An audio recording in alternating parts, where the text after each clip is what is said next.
They're actually, none of the tombs will actually be closed because of all the barbarian invasions. They would come in, they would smash open the tombs, scatter the bones, and they would steal the marble too. So we don't see any closed tombs and we don't see any bones. What we do see are fragments of the broken tombs, the slabs of marble that have been taken and put attached to the walls. Now on those slabs are images, they're symbols, and they're very, very important to us. Because back in the 1st and the 2nd and the 3rd century, most of the early Christians were, well, they were poor people and they were slaves. They were illiterate, they couldn't read or write, so you couldn't write things down for them. So in order to pass messages from one person to the other, to teach the faith, you needed to do it through imagery. That's why symbols were so very important. And you're going to see certain images and symbols again and again and again as we're walking around. And I want you to be able to look at them and point them out and say, oh, I've seen that one before. I know what it means. And for the Christian, God. So they took the same practice from the early pagans onto the Christians. Okay. So they copied the pagans. There's a lot of traditions that have actually transferred from the paganism through to Christianity. Indeed, it made the conversion a little more easy. It eased the conversion, so it was more of a smart move. That's a good way to put it.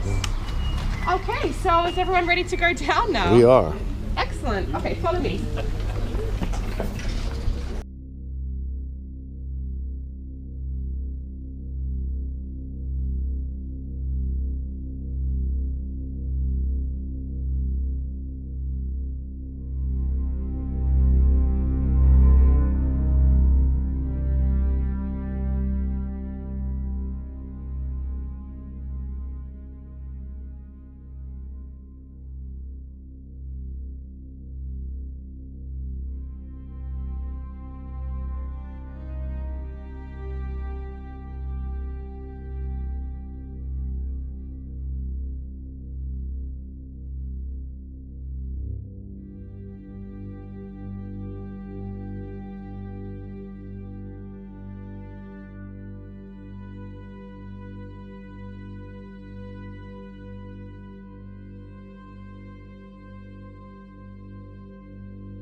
cities. It's a whole city.